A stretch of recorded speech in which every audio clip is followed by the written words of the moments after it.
Yo, fam, what's good? All right, listen up, producer just dropped 3 Commander stories on my desk, and man, we got some legit offseason juice to get into. We're talking free agency swings, draft day chess moves, and the kind of decisions that'll either put us back in the playoff hunt or keep us stuck in the same old rut. Here's the deal. After that rough 5-12 season, Washington's at a turning point, and Adam Peters has some serious heavy lifting ahead. We're talking wide receiver upgrades, a defense that needs a full reset, and draft picks that could flip the whole script. So buckle up, because we're diving deep into how this squad can bounce back in 2026. This ain't just surface-level talk. We're breaking down every angle, because the difference between a playoff team and a bottom feeder, it's all in the details. All right, let's keep it real. This is the headline every Commanders fan needs to be locked in on. Kevin Patra from NFL.com nailed it. Our defense needs to get younger and faster, especially when it comes to getting after the quarterback. And honestly, he's dead right. This isn't just some hot take, this is backed by the numbers, and their ugly look at last season. Dorrance Armstrong, who only played 7 games, was tied for second on the team with 5.5 sacks, and was 4th in quarterback pressures with 25. 7 games, y'all? That says everything about our depth. When your top pass rusher only plays half the season and still ranks near the top of your stats, that's not a compliment. That's a red flag. Armstrong was averaging almost 0.8 of a sack per game. If he had played all 17 games at that pace, he would have finished with 13 or 14 sacks. That's elite. But he didn't, and nobody else stepped up. That's a depth issue, a talent issue, and a roster-building issue all rolled into one. Then there's Jake Martin, 30 years old, about to hit free agency, leading the team with 44 pressures. Solid, sure, but he only had 4.5 sacks. He's not a game changer, and he might not even be on the roster next year. And Von Miller, legend, Super Bowl champ, future Hall of Famer, but he's 36 and had 9 sacks. Impressive for his age, but we can't build our defense around a 36-year-old edge rusher. He's a rotational piece now, not the main guy. And man, watching opposing quarterbacks just chill in the pocket all game while our secondary got cooked, painful. Patra said our lack of pressure had a cascading effect on Dan Quinn's defense, and he wasn't lying. When you can't get home with 4, you blitz more. When you blitz more, you leave holes in coverage. When you leave holes, you get torched. It's a domino effect, and we saw it every week. In obvious passing downs, 3rd and long, red zone, 2-minute drill, we had to send 5 or 6 just to get pressure. That left us in man with no help or soft zones with huge gaps. Smart quarterbacks ate us alive, and it wasn't just sacks. It was hurries, hits, disruption, anything to make the quarterback uncomfortable. But we didn't do any of that. Opposing QBs completed over 68% of their passes when we rushed 4 or fewer. That's wild. That's like throwing against air. We gave up a league-worst 384 yards per game. That's not just bad. That's historically bad for a Dan Quinn defense. This is a guy known for building top 10 units, and we couldn't. Even crack the top 20-5. To put it in perspective, that's over 6,500 yards allowed in a season. Dan Quinn has never had a defense finish that low in yards allowed. Ever. We were 28th in sacks with 31 total. That's under 2 per game. The league average was almost 2.5. Elite defenses like the Niners, Browns, and Eagles were averaging over 3. We weren't even close. So what's the fix? We need to go hard in free agency and target young, explosive edge rushers. I'm talking guys in their mid-20s who can win one-on-ones and set the edge. We need speed, power, and most of all, depth. Think Josh Sweat, Azeez Ojulari, Uchenna Nwosu, guys who are still ascending. But we can't stop at 1. We need 2 legit starters because Vaughn can't play 70% of snaps at 37. And Armstrong's health is a question mark. If Armstrong stays healthy and we add 2 dogs at edge, Now we're talking. Now we've got a rotation. Now we can scheme. Now we can disguise pressure dot and this draft class stacked with pass rushers. Reuben Bain Jr., David Bailey, Michael Williams, Nee Scorton, Princely Amon Milan, all guys who could contribute right away. Imagine signing Josh Sweat and drafting Reuben Bain Jr. at pick number 7. Now you've got Sweat, Bain, Armstrong, and Vaughn in rotation. That's a whole new front, but we can't throw money at old vets hoping they've got one more year left. We tried that. It didn't work. We need youth. We've got around 45 to 50 million in cap space. That's enough to land a top-tier edge and still make other moves. But the market is wild. Montez Sweat got $24 million per year. Brian Burns got 20-8 still. If there's one spot worth overpaying for, it's edge. Elite pass rushers change games.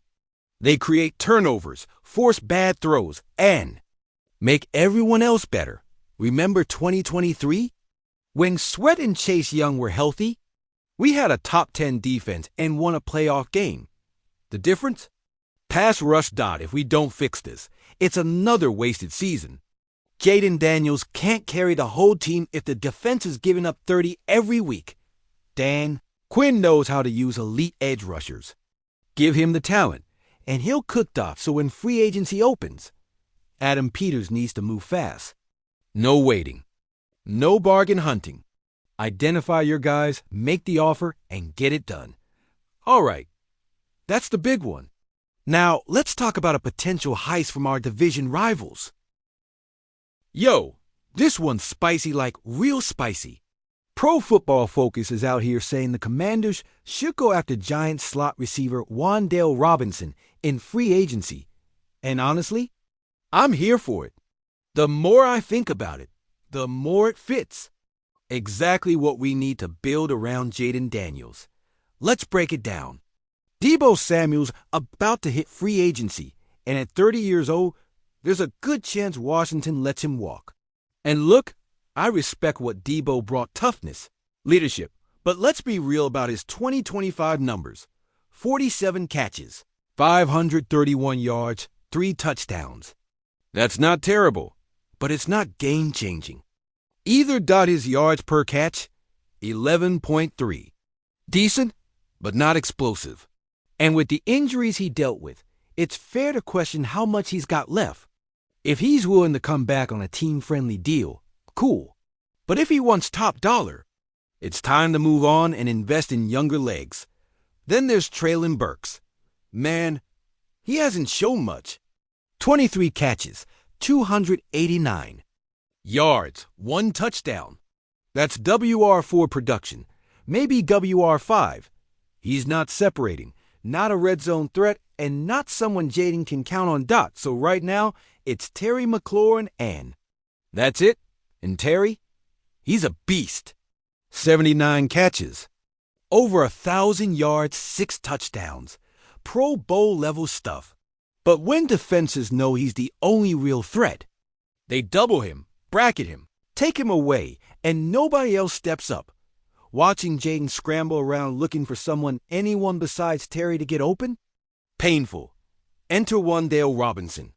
This dude led all wide receivers in slot receiving. Yards last season was 675. That's elite. And he's trending up. In 2024, he had 699 yards and 3 touchdowns. In 2025, 1,014 yards and 4 touchdowns. His yards per catch jumped from 7.5 to 11. That's growth. He had basically the same number of targets both years, around 130, but he got way more efficient. 11 yards per catch from the slot? That's big time. Most slot guys are in the 8 to 9 range. Robinson was breaking tackles, getting YAC, turning short gains into chunk plays, and he did that in a Giants offense that was, let's be honest, a mess at times.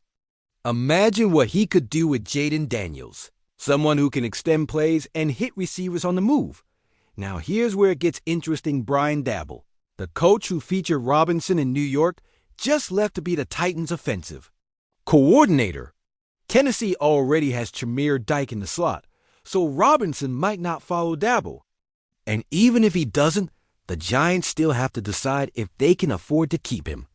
Their cap situation? Tight. They've got maybe 20 to 25 million in space, and they need help on the O-line, at edge, and in the secondary. Robinson's about to get paid. SWAT receivers of his caliber are getting 12 to 15 million per year. Can the Giants afford that? Probably not. That's where Washington comes in. We've got more cap space, a clear need at slot, and a young QB who needs weapons. If Adam Peters comes in with a 13 or 14 million per year offer over 3 or 4 years, that might be enough to get it done before the Giants can even react. Picture this. Jaden Daniels with Terry on the outside and Wan'Dale working the middle. That's a nightmare for defenses. And the fit. Perfect. Robinson's quick, has great hands, works the short and intermediate zones, and is a reliable safety valve. Jaden thrives when he's got guys who can win fast and create after the catch. Robinson checks every box. Think about how Jaden played at LSU, and in his rookie year, he loves hitting slants, crossers, quick reads. Robinson is tailor-made for that. He can separate from linebackers, make tough catches in traffic, and take hits over the middle. His route running? Underrated. He's not just running go routes. He's a technician. Slants, digs, posts, comebacks, choice routes, he runs the full tree from the slot. That makes him hard to defend and valuable in any scheme. And here's something that doesn't show up in the Frunda box score. He's reliable. Only 2 drops on 135 targets last year. That's a 1.5% drop rate. Elite. When Jaden throws it his way, it's getting caught. Signing Robinson doesn't mean we're done at receiver. We can still draft a guy in the mid-rounds or bring in another vet. But Robinson gives us a foundation. Imagine a DWR group of Terry, Wan'Dale, and a rookie like Emeka Egbuka or Isaiah Bond. Add Zach Ertz at tight end, if he returns. And now we've got a real passing attack. But let's be real, the Giants might not let him walk. He was a huge part of their offense with rookie QB Jackson Dart. Dart targeted him 135 times, second most on the team. That shows how much they value him. Dart had a solid rookie year, and Robinson was a big reason why.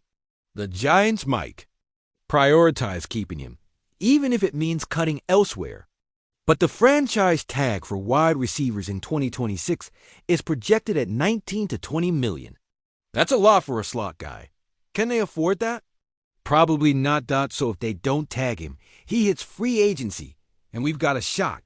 Adam Peters needs to be aggressive. Don't wait. As soon as the legal tampering window opens, get on the phone with Robinson's agent. Lay out the vision. Dynamic young QB, featured role, playoff potential, fair money. And stealing him from the Giants? That's just icing on the cake. Every time we played him, he'd be lining up against his old squad. That's the kind of move that sends a message. Now, can we actually pull it off? It'll come down to money and opportunity. Other teams, Chargers, Titans, Patriots, Colts, they'll all be in the mix. But we've got advantages.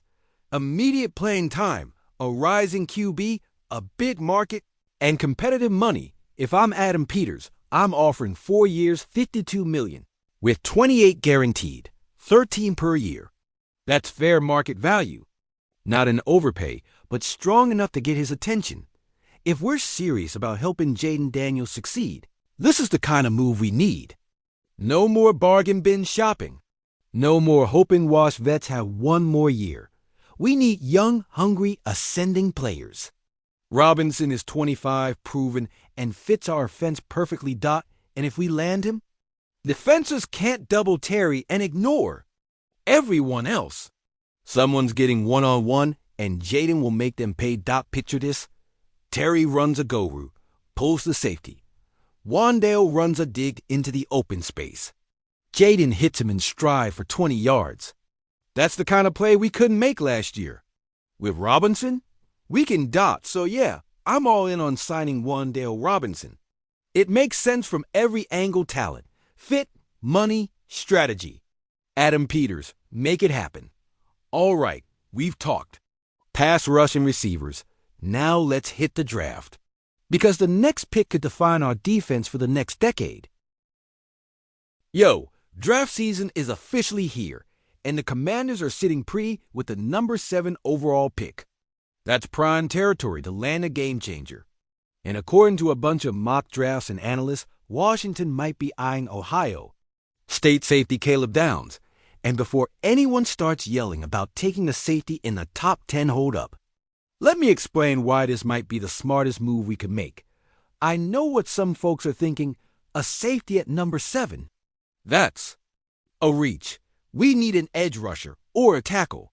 But here's the thing. This draft class doesn't have a ton of elite talent at the premium positions. The top quarterbacks are going early. The best offensive tackles might be gone by pick 4 or 5. And while there are some solid edge rushers, there's no Nick Bosa or Myles Garrett in this group. So when that's the case, you take the best player available, regardless of position. And Caleb Downs? This dude is different. He's not just a good safety, he's a generational talent.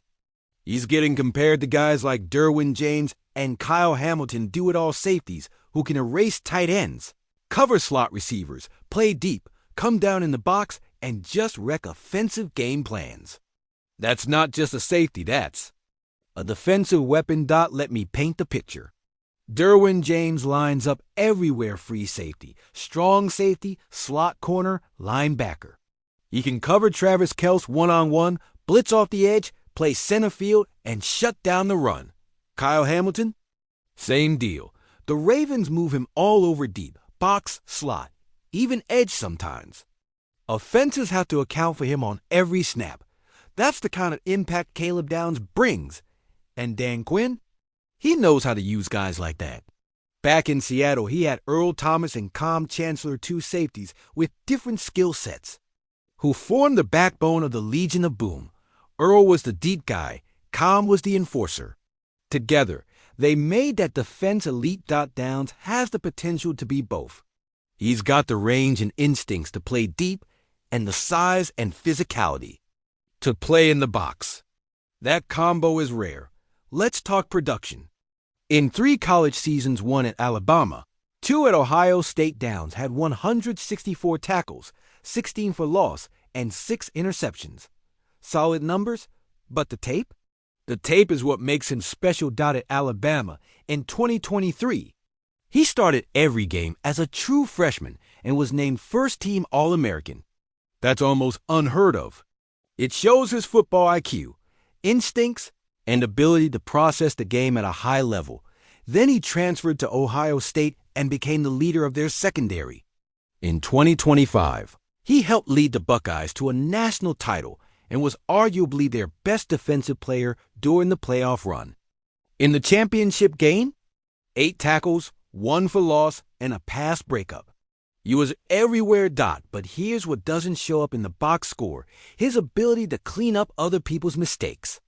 How many times did a linebacker blow a coverage and Downs adjusted and made the play anyway? How many times did a corner get beat deep and Downs came flying over to break it up? That's elite awareness and anticipation. Imagine having a guy who can erase tight ends, blow up run plays, and pick off passes. That's a game-changer. And in today's NFL, where teams are running 3 wide sets 60 to 70% of the time, you need safeties who can cover. Downs can do that and more. His ball skills? Legit. 6 picks in 3 years might not sound like a lot, but quarterbacks weren't even throwing his way. He also had 18 pass breakups. He's always around the ball. And remember, our defense gave up 384 yards per game last year? Dead last. A huge part of that was our inability to cover the middle of the field. Tight ends and slot receivers were running wide open. Safeties were missing tackles and taking bad angles. Downs fixes that on day 1. Our current safety group? Meh. Some vets, but no one who changes how offenses attack us. Downs would be that guy immediately. No learning curve. No development needed. He's ready now. Now, some folks will say we should take an edge rusher like Reuben Bain Jr. or David Bailey.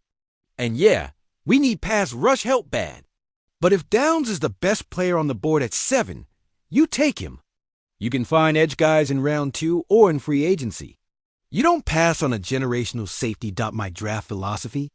Take the best player available, especially in the top 10. Positional value matters, but elite talent matters more. If Downs becomes an all-pro and Bain is just solid, you take Downs every time. And the value? Huge. Safeties play 95% of defensive snaps. They impact the run and the pass. They're the quarterbacks of the defense. If Downs becomes a Derwin James or Kyle Hamilton type, that's worth way more than a good not great edge rusher. The only concern, will he even be there at 7? Teams ahead of us: Titans, Browns, Giants, Raiders, Panthers, Jets, they all need help in the secondary. If they pass on him, we've got a shot. But it's going to take some luck. If he's gone, fine. Pivot to edge or O-line. But if he's there, you run that card up to the podium. Think about what adding Downs does for our defense long term. He's 20 years old.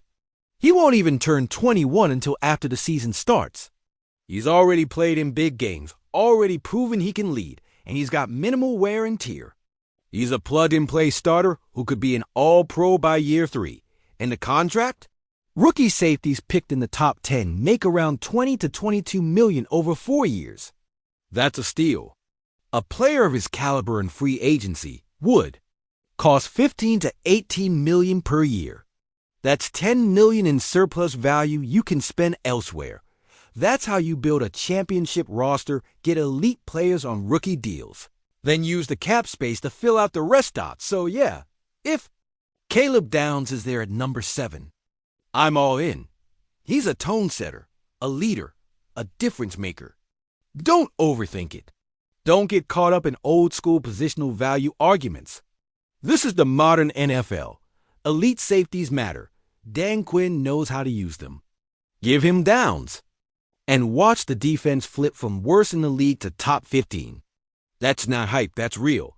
And if we pair Downs with a couple of edge rushers from free agency or later in the draft, plus maybe a corner and a linebacker, now we're talking about a young, fast, aggressive defense. That's the vision. That's the plan. All right, y'all, let's bring it home. We've covered a lot. The Commanders are at a turning point, and what we do this offseason is going to shape the next few years of this franchise. We need to get younger on defense, give Jaden Daniels real weapons, and absolutely crush this draft. That's the formula. But it's all about execution.